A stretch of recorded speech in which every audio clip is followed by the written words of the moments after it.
Hello and a very warm welcome back to Hugh's Nursery, and it's nice because we finally had a frost around the festive period. Now what if I told you that you only need one plant to grow food for free for the rest of your life? Now this may seem too good to be true, but I promise you it is completely true, and in this video I'm going to show you just how easy it is to get free food forever. Unfortunately, I feel that there's still quite a big perception that growing your own food has to cost a lot of money, but I just think that this is completely untrue because it can be as easy and as cheap as you want it to be, and it's all about just showing people how simple it is. Now I really want to dispel that myth that growing your own food does need a lot of money, especially with the upfront costs. But I think the trick for wanting free food is to look at perennials. I know at this time of year this doesn't actually look that special, but what we have here is a row of about 10 soft fruit bushes. Now we've got 2 white currants at the top and the rest are black currants, and these have been producing for us for over probably about 10 years now, just consistently producing loads and loads of amazing, delicious fruits. And I think this is a key thing about perennials, because the thing about perennials is that they usually grow for quite a long time. So you can have shorter perennials which might last for 3 to 5 years, but then you can get other perennials which can go 15 to 20 years. And some of our soft fruit, like our black currants up in the main garden, are maybe 16, 17 years old and still growing really, really strong. And what I just want to say is, with perennials, they can be picked up for either free or you can pay a bit of money and start with one bush. And I just want to tell you that this whole row here we planted for absolutely free, and we actually propagated all of these plants here for free by taking cuttings from the plants that we started with. And for example, we maybe have 35 to 40 soft fruit plants, and I think we started with maybe 5 or 6 that we bought in, but all the rest we've just been propagating ourselves for free. And a single plant like this, if you prune it back every single year, within 10 years you could maybe get 150 to 200 plants from that single plant, and I think that's a really special thing about perennials. Later on in the video I will show you just how easy it is to propagate from hardwood cuttings. Now because we're in the orchard, I thought it was an important thing, and I've just got to duck under here because these kind of scare away the birds, but we don't need them anymore. You might be able to hear the sound. A really important thing about perennials is that it's a bit harder to grow them from seed. For example, if you grow an apple tree from seed, the first thing that's going to happen is that it's going to grow into a massive tree, and the second thing is going to happen is that it's most likely not going to grow into the exact same variety of apple which you grew. Now James Prigioni actually did this, and he planted a few seeds and he managed to make his own apple variety, and he called it the Prigioni apple. So that was really fantastic, and I'm going to link to that video in the description to check that out. But one of the things I'm going to be doing over the next few years is doing a project where it's all about creating a new variety of apples, so stay tuned for that. So this here is our Jerusalem artichoke patch. Another way of calling them is sunchokes in America, I believe. And we've had this patch probably for about 12 years, and we haven't had to get any more tubers since then, because all we do is we dig up the tubers that we need, and we'll always just leave a few in the ground and just give it a bit of a mulch every year. And we've had amazing consistent harvests for many years. Now there's a part of me which isn't actually feeling that confident that we're going to get a really good harvest, if any, because I don't know if you remember, but we had such a severe drought and we couldn't water these for maybe 3 or 4 months.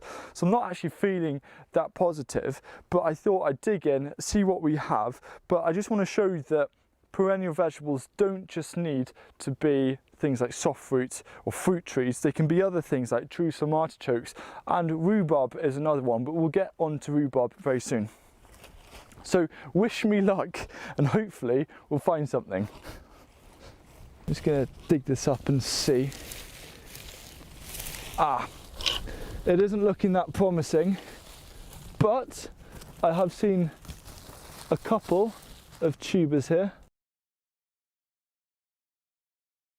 Now these aren't anything like last year's, but it is good to see that we're definitely at least getting something, which is really good. I am feeling a bit happier actually about the Jerusalem artichokes. I mean, these aren't a bad size at all, and you know, I can just plant these again and I'll get another crop next year, and hopefully we're actually going to get some rain over the summer next year. And all I think is because of the lack of moisture, the crops have suffered. But the good thing about perennials that I find, especially if they're more suited for your climate, they are unbelievably resilient. And this resilience is another advantage about perennial vegetables, because I find with annual vegetables, they're a lot more likely to be affected by drought. We somehow were quite lucky this year. I think what helped us was having a really high organic matter in our soil to retain as much moisture as possible, like a sponge. But our soft fruit still produced really, really well. And, you know, we're getting harvests which aren't great, but it's just showing that this is free food, and this has been going on for 12 years. And what you could even do is, if you want to really expand production, especially with things like tubers, is instead of eating any, you can just make a much bigger place to grow them and just plant loads of these, and you could look at doubling or tripling your harvest really easy in a single growing season. Just before I go into how you can get plants for free or how you can propagate them easily, this is almost one of our perennial beds. So at the front we've got our Jerusalem artichokes, and then these are red currants which I propagated very easily by cuttings, and then this is our rhubarb patch, and I've got to be really careful where I stand because I don't want to damage the crowns too much. And we've actually got some ambitious rhubarb appearing here. But the thing about these is that these are all really low maintenance. We've just either got to do a bit of pruning or just replant something, or a bit of mulching, like we'll just add some manure or compost every year around the rhubarb just to give them some extra nutrients, and it's as easy as that. And for example, this rhubarb here is easily over 10 years old, and if we want to create new plants, we simply divide the crowns and plant them around the space, and it's as simple as that. And this is why it is so easy to have free food for the rest of your life from a single plant. For just a few minutes of maintenance every single year, that's all you need to do to keep your perennial fruits and veg in check.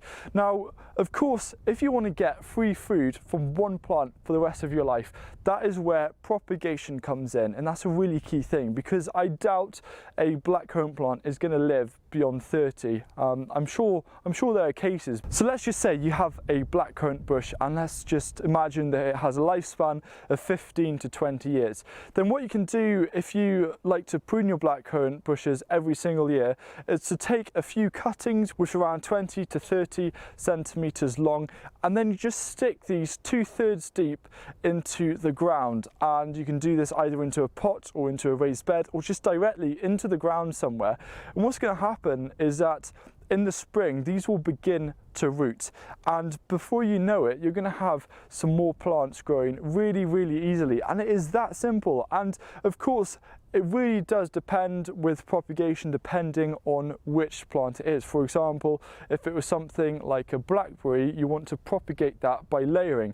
But again, this is for free. You don't need to spend money to buy the plants in, and you don't need to spend money to get the resources, because all you need is some soil or some compost, which can be made for free. Now, for example, if you really fancy having some soft fruit and you don't have any at the moment, then what you can do, and for example, I think that this is the case. I think that the gardening community is really passionate about helping more people, and if you're struggling to source something, then what you could do is to look at who is growing in your local community, maybe an allotment or something, and you could go down on a winter's day, and quite often you'll find people there pruning their soft fruit, and what they'll do is they might actually burn or chip and compost a lot of the prunings because there's nothing else to do and they might not need more plants. So all you need to do is ask if you can have maybe a stick that long, and you can get 2 or 3 cuttings easily from this plant for free. And I think that's a beautiful thing. And I also think something really key is about bartering. So for example, let's just say you have a few gooseberry plants that you've managed to propagate, but you fancy something like rhubarb crowns or Jerusalem artichokes, then it's about building this connection with other growers and doing a swap. So for example, you could swap a couple of plants for a few tubers or maybe a rhubarb crown, and then you've got food for free, because that is exactly how simple and true it is. Over the next few months and years, I really want to break that perception that growing food has to be expensive, and also that it has to take a lot of time. And hopefully this video has demonstrated that it really doesn't actually take much to grow food. And yes, perennials may not be quite as productive as if you had an annual garden, but then again, they hardly take any maintenance whatsoever, and you hardly even need to feed them. It's only a mulch every year if you want to give them that, to give them a bit of a boost. So I don't feel that there's any excuse for anyone to say that they don't have enough time to grow food or enough money, because you can do it for free, or you can do it on a really low cost budget. And just having a garden with, say, some soft fruit in or a rhubarb patch, it really, I think, brings people closer to what food really is. And one of the things that I really think is that every village and town around the world should have a small section of land which is just dedicated to growing very low maintenance food, which the community can help itself to. And so I really hope you enjoyed this video, and stay tuned for a lot more videos coming your way. And I think the next one's probably going to be tidying up this garden, because it does need some attention.